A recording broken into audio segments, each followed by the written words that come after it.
OK. Well, c'est la règle. Bonjour, merci de l'invitation. Je suis de me donner l'opportunité de venir pour la première fois et à Sfax, c'est en Tunisie, un pays extraordinaire. Je suis conquis. Je reviendrai. Merci à tous. Je voudrais commencer par un petit exercice pour savoir qui vous êtes. Alors, attendez, si je fais une petite statistique, il doit y avoir à peu près 90% d'hommes et 10% de femmes dans la salle. Ça ressemble à une réunion en France, c'est bon.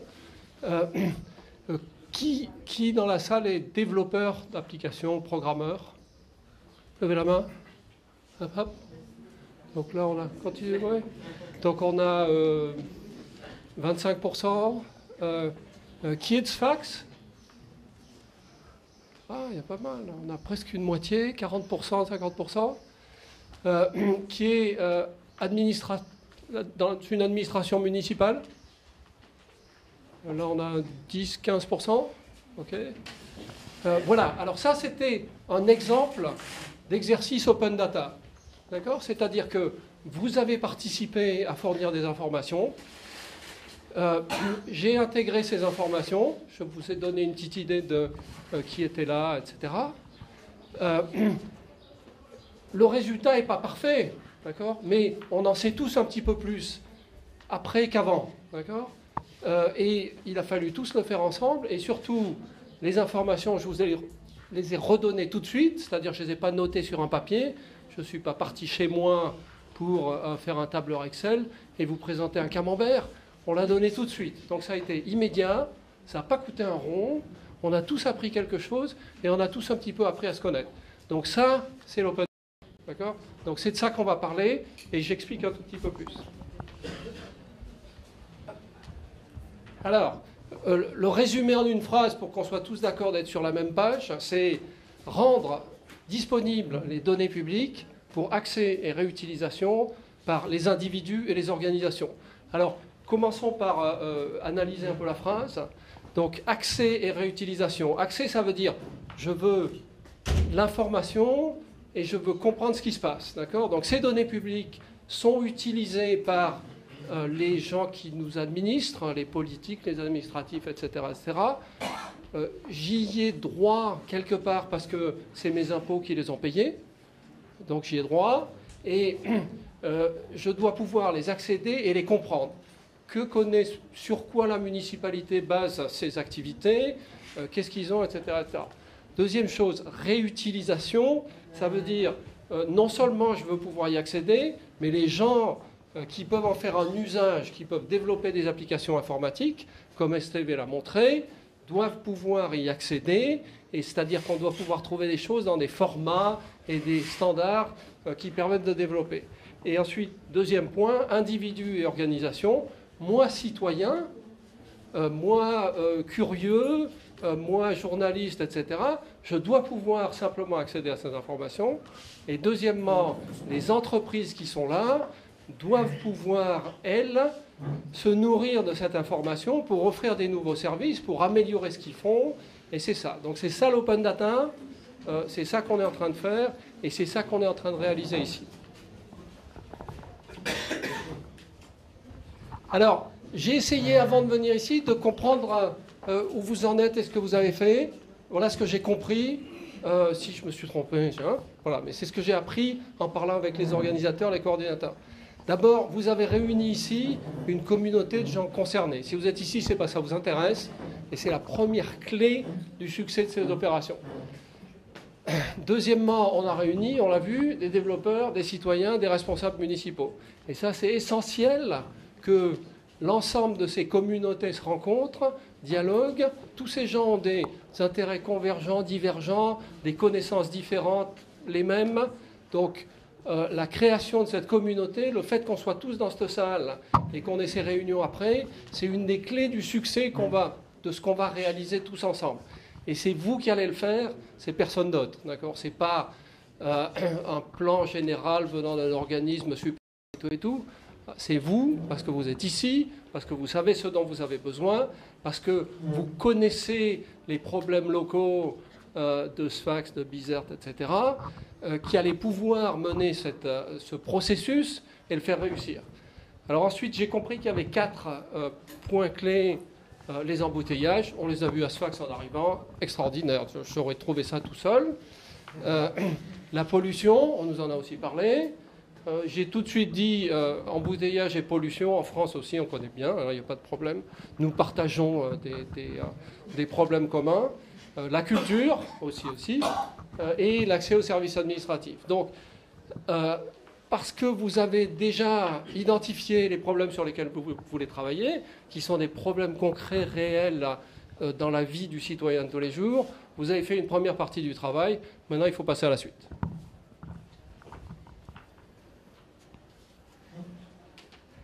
Alors, j'avais fait ce transparent avant qu'on ne me dise que le problème, c'était la situation des embouteillages et du trafic. Alors, je vais bien expliquer le problème. La force de l'open data, c'est la séparation entre les données et les applications, et c'est sortir les données des applications. Donc ceci est un feu rouge intelligent. D'accord ? Alors je ne sais pas s'il y a des feux rouges intelligents à Sfax. Il y en a, rien. Donc un feu rouge intelligent, il y a des senseurs, des capteurs dans le sol. Il sait que les voitures arrivent ou qu'il n'y a pas de voiture. Et en fonction de ça, il y a un petit algorithme qui ajuste et qui fait passer le feu au vert ou à l'orange, etc., pour optimiser la circulation. D'accord ? Donc ça, c'est une application intéressante qui a du sens pour tout le monde et qui marche très bien. Mais qui est limitée parce que c'est une application fermée et personne n'en profite. Alors, si je sépare là-dedans la donnée de l'application, c'est-à-dire je vais sortir le capteur du circuit, et je vais mettre à disposition sur un site web en ligne les résultats du capteur.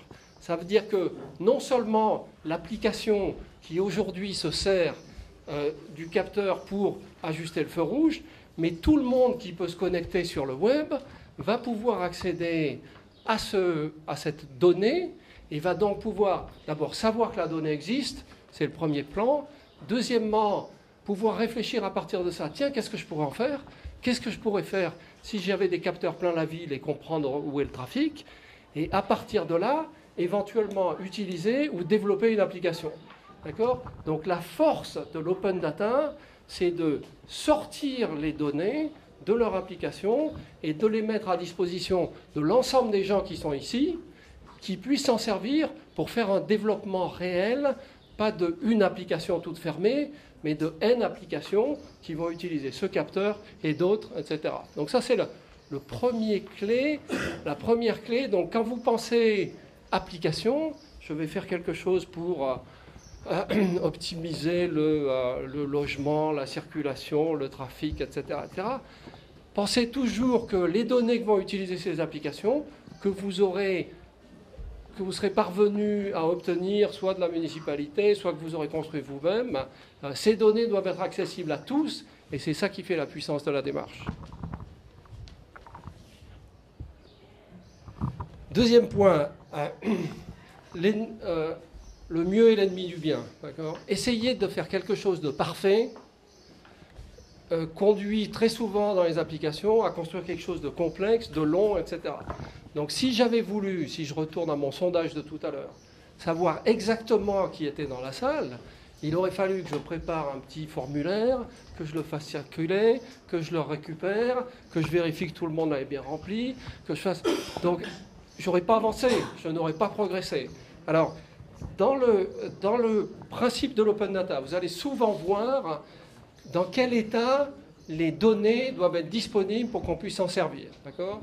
On va vous dire des formats ouverts, des licences ouvertes et pérennes, pas de PDF parce qu'on ne peut pas s'en resservir, si possible, garantie comme évolution dans le temps, etc., etc. Donc, si vous cherchez à obtenir des données parfaites, vous les aurez peut-être un jour, mais vous allez prendre tellement de temps et perdre tellement de temps à ça, prenez ce que vous avez. Donc, le résultat, quand on se tourne vers donc, les municipalités, le message ici, c'est n'attendez pas que vos données soient parfaites, fiables, dans les bons formats et tout, pour nous les donner. Donnez-nous ce que vous avez aujourd'hui. D'accord ? Et la règle, c'est, si vous vous en servez aujourd'hui, c'est qu'elles sont assez bonnes pour vous, donc elles sont assez bonnes pour moi. Donc, donnez-moi ce que vous avez, pour que je puisse m'en servir. Et à partir de là, éventuellement, je vais pouvoir vous aider à les améliorer. Donc, il y a le fameux exemple quand les Britanniques ont réalisé une application qui donnait la géolocalisation des arrêts de bus sur l'ensemble du territoire. Donc, ils ont pris le fichier qu'ils avaient, ils ont affiché une carte avec la carte et les arrêts de bus, et leur carte était de très mauvaise qualité. Mais ils ont eu raison de le faire, parce qu'immédiatement, quand la carte a été disponible, les gens ont commencé à interagir avec les gens qui l'avaient affiché, en disant « là, vous dites qu'il y a un arrêt de bus, mais il n'y en a pas ». Là, vous n'en mettez pas, mais il y en a un, et là, vous l'avez mis là, et en fait, il est à côté. D'accord ? Et par ce travail, parce qu'on l'a mis en open data, les gens qui l'avaient mis, alors qu'ils avaient un jeu de données de mauvaise qualité, se sont retrouvés avec un jeu de données de bonne qualité grâce à l'interaction qu'il y a eu avec les gens. Alors, le verre est à moitié plein. D'accord ? Moi, je viens d'un pays où tout le monde râle tout le temps. Qui pense que le verre est à moitié vide, je pense que le verre est à moitié plein. Il y a aujourd'hui plein de données disponibles, et c'est par celles-là qu'il faut commencer. Donc, peut-être que vous pensez, il y en a plein qui vous manquent, il y en a plein dont vous rêvez, que vous rêvez d'avoir, peut-être que les détails du budget de la ville ne sont pas là, etc., etc. Mais il y a aussi plein de choses disponibles. Je vous raconte une petite expérience que nous, on a fait en France. Quand on a construit le premier annuaire de données publiques existantes, il n'y avait pas eu d'ouverture officielle des données en France. D'accord ? Ce qu'on a fait, c'est qu'on a commencé nous-mêmes à la main à chercher sur le web quelles étaient les données publiques qui étaient disponibles. On a trouvé les jeux de données, on avait quelqu'un qu'on avait baptisé le chasseur de données, donc il se baladait sur le web tous les jours, il trouvait la donnée, il l'amenait chez nous, on en extrayait les métadonnées, donc les données sur les données, on indexait tout ça et immédiatement, on a eu à peu près 5000 jeux de données disponibles. Après ça, on a fait l'exercice de compter par des outils de recherche combien il y avait de données publiques publiées par les organismes publics en France. D'accord ? On en a trouvé 6,5 millions. D'accord ? Donc le verre est à moitié plein, hein, même assez plein. Dans les 6,5 millions, malheureusement, il y en a 5,5 millions qui sont du PDF, donc pas très bon, mais je préfère avoir du PDF que rien du tout.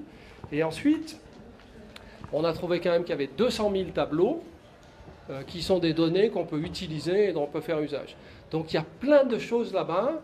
Donc on veut absolument que les municipalités et les organismes publics donnent des données, mais on va montrer l'intérêt que ça représente en commençant par utiliser ce qui a déjà été mis et rendu disponible.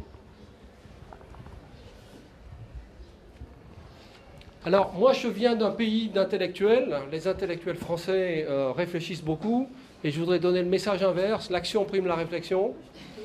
Donc, c'est une super bonne idée de planifier, de réfléchir, de trouver le plan idéal qui va nous amener à la situation idéale, mais toute petite étape, tout progrès concret, toute action, tout nouveau jeu de données publié, toute petite application présentée, tout article de journalisme de données, pour le groupe qui est ici, est un pas en avant concret, est une prise de conscience par l'ensemble des gens, est un message clair envoyé sur l'importance de ce phénomène.